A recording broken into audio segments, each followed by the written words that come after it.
The Chicago Bulls took that loss versus the New York Knicks on Sunday night, and now they have another tough matchup tonight in the game to where they'll face off versus the Philadelphia 76ers. But the question for today's episode is, will the Chicago Bulls be able to slow down Tyrese Maxey and VJ Edgecombe?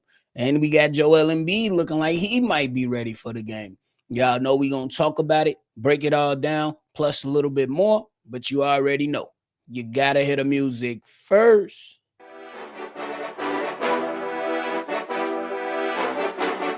Cognac, gang.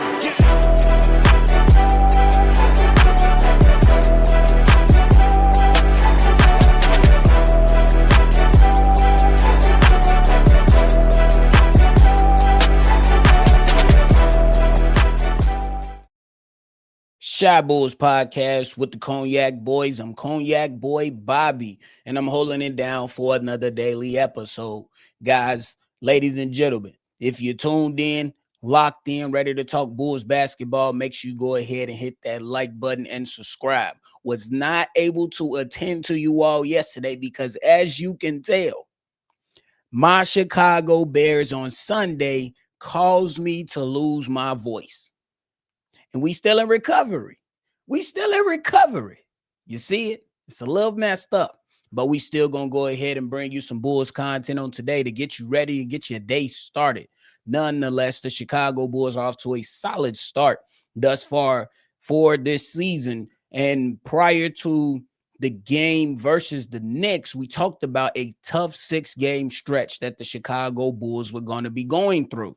Matches versus the New York Knicks, then the 76ers, and the Bucks, and the Cavs, and the Spurs. And right now, we're sitting at a decent spot, being 1-1 in that 6-game stretch. There were some thoughts to where this will be where the Chicago Bulls will kind of fall apart. But I think that the Chicago Bulls have shown that they are in a good spot to go out there and continue to push through and power through this season, at least through this stretch, and come out pretty damn clean on the other side. I think a fair evaluation to say, hey, the Chicago Bulls are not completely out of anything is if they were able to go 3-3 in during this 6-game stretch. Right now, we're 1-1, 4 games left during this stretch, with a lot of basketball left to be played during this time. But the question for today is first of all, what's going on with Ayo Dosunmu? Because we seen without Ayo Dosunmu in the last Knicks game that we played on Sunday, that the Chicago Bulls really missed Ayo Dosunmu out there for them to provide additional scoring punch for the Chicago Bulls on Sunday night versus the New York Knicks. His points that he was able to put up, his defense, all of those things were missed in that game versus the New York Knicks. But right now, Ayo Dosunmu is listed as questionable for tonight's matchup versus the Philadelphia 76ers. And on the other side, we do have to worry about Joel Embiid, who looked like he's going to be ready to go for this game, but still appearing on the 76ers injury report. So before the tip-off, obviously, those things can change. But if he is in there, he has he's done a lot of things to Chicago in the last few years. Not so much recently, because I believe we've been getting a couple victories over him in the 76ers as of late. But when he came into this league, he pretty much dominated the Bulls on up until this point. But we'll see about that. But one thing that we're going to have to watch out for is, and I believe everybody's going to agree with me when I say it, we got to see if we can slow down Tyrese Maxey and rookie VJ Edgecombe. That's just what it's going to come down to. Now, I respect my backcourt. I think they can compete with these guys. We just seen Josh Giddey go out there and get himself his first triple-double of the season on Sunday night versus the Knicks. But a lot of guys that was a part of the team didn't necessarily fully bring it to the level that I expected them to bring it when they were down a man in Ayo Dosunmu. I think Ayo Dosunmu is going to be very, very important to see if he can start this game, because I think that not only do you want his defense out there, you need his scoring punch to help swing momentum in favor of the Chicago Bulls. Now, when it comes to Josh Giddey and Trey Jones, that's a matchup that we're going to be watching in comparison to Tyrese Maxey and VJ Edgecombe, because these two young boys are balling this season. Tyrese Maxey right now is averaging 33 points per game on 46% shooting from three, while VJ Edgecombe, his running mate right now, is averaging 20 points per game and shooting 42% from the three. And the Philadelphia 76ers, they look to be solid this season up until this point, right? And we're looking at the team as a whole shooting 40% from the three. That is not fake. That is coming directly from NBA.com. Shooting 40% from three overall as a team, which is going to be tough because we just seen on Sunday night the New York Knicks shoot 42 threes and make 20 of them. So can the Chicago Bulls be able to play better team defense at defending that three-point line? Now, that's been one of those things that we, criticized up until this point when it came to the Chicago Bulls and looked at the Chicago Bulls defense or certain things on the team, to where we were looking at it and we were saying, hey, we look good. We're doing a lot of good stuff, but we're allowing some points. And though we are forcing some teams to miss those threes, what happens and how can the Chicago Bulls adjust once a team starts to make those threes?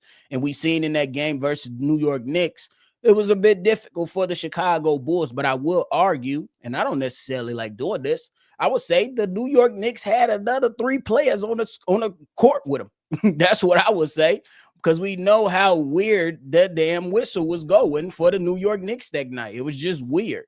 I don't necessarily believe that's what determined the outcome of the game, but it definitely affects the way that teams can play if that whistle is not being fairly blown. You know what I mean? But when it comes to the 76ers, the Chicago Bulls, you're going to have to be on your P's and Q's. And I need Josh Giddey. Look, I respect Josh Giddey for everything that he's been doing. I think he's having a hell of a start to the season. You're bigger than both of these guys. Maybe not more athletic than these guys, but you got to punish them. Get your ass to the foul line. And that goes for the other guys on the team as well. And if Ayo Dosunmu is not able to go, we need somebody off the bench to go out there and kind of lift up and step into that role that Ayo Dosunmu, has been for us. You know what I mean? Because we looked at Jalen Smith in the last game. We got a little bit out of Kevin Huerter the last game. But when guys came in and tried to fill that void for the absence of Ayo Dosunmu, i.e. Julian Phillips, we didn't get much. We look at Dalen Terry. He didn't play much, but we didn't get much. You know what I mean? Javon Carter, he even got some tick in there. He didn't do much. And I was kind of surprised because in preseason, we seen Javon Carter go out there and shoot a bunch of threes and do a bunch of things. But he reverted back to some old ways to where we was like, all right, bro, what are we doing? Do we have to reintroduce the name Catfish? Because this is not the guy that we seen in preseason. Obviously, preseason is much different than the regular season, but that does not mean that the aggressiveness that you displayed in preseason has to be non-existent.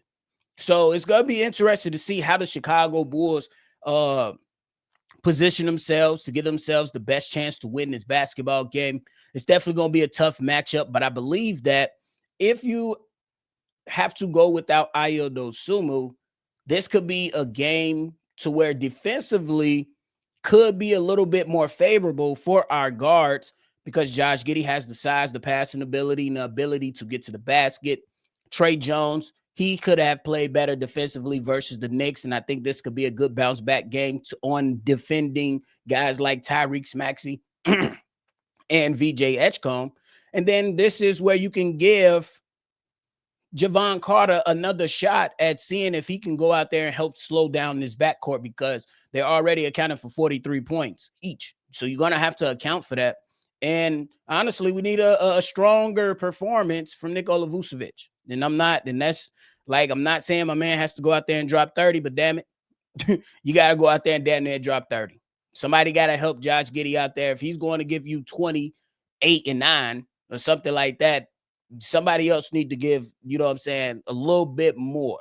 It's okay to say that we need another guy to step up just a little bit more, because the Chicago Bulls, if we're looking at the box score versus the New York Knicks, that was still like 6 players that scored in double figures. However, maybe we needed a little bit more. So is that going to be Montes Buzelis on tonight's game? I hope so. Is that going to be Trey Jones having himself a game? I would like to believe that. And then when those guys in Julian Phillips, I believe he's going to be called up. We have to see you put points on the board, bro.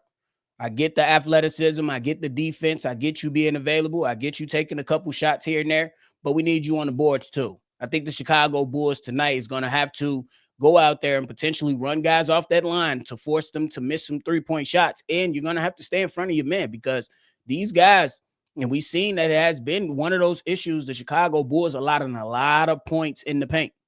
So if you're going to force them off three, it's going to be some things going on in the paint. And we're going to have to go out there and try to make things change for that.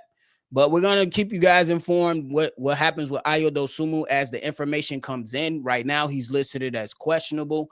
But I still think that the Chicago Bulls should give themselves a strong chance to go out there and compete in this basketball game versus the Philadelphia 76ers. One interesting thing that I want to just bring up to the masses is this one of those moments to where you had Noah Essengay on the bench, simply because if Ayo Dosunmu is not available and you might need to change things up, if you see that in the first half it's not necessarily going your way, do you give the young rook an opportunity to come in and affect the game?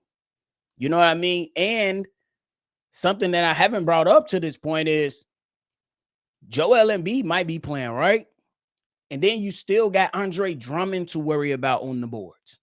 That is going to be key. That man, and I'm not saying Noah Essengay is going to be able to come out there and completely slow him down, but if you add more height, maybe that might do you a little bit of favor in trying to grab some additional possessions so you don't fall too far behind, or you can potentially extend some leads by buying yourself some extra possessions. So as we seen that recently, Noah Essengay went down there with the G League, which we anticipated and we kind of expected and knew was going to be a part of his developmental plan. So we're going to see what's to it. Me personally, we're going to see what's to it. I would love to see that, hey, guys receive an opportunity, but if guys are not living up or not performing in a game that you need, why not give the young rookie an opportunity to see if he can fit in well? Just saying. Don't sell the guy short. You know what I'm saying? Give us some opportunities when necessary. If you're calling up on Dalen Terry, you're calling up on Julian Phillips, guys are not getting it done. Let's see what happens. Let's see what happens if you give the rookie a little bit of, of an opportunity. Maybe he does not affect the game offensively, but maybe he's able to do something defensively that allows someone else to kind of help lift all boats per se offensively. But we'll see. We'll see. But that is it for me today, y'all. I appreciate y'all for tuning in to another episode of Shy Bulls Podcast. Go ahead and drop your predictions below. Do you have the Chicago Bulls winning this game, or do you have the Chicago Bulls losing this game? Y'all know C-Dub going to be on the P's and Q's calling this game later today. It's going to be a fun one to watch. We're going to be right there to break it all down after the game as well. So lock in. Make sure you hit that like button, subscribe to the channel, and hit that notification bell as well, man. But, hey, we appreciate y'all. Make sure y'all always see red, and y'all already know we're going to catch y'all on the next one, for sure. Cognac. Gang.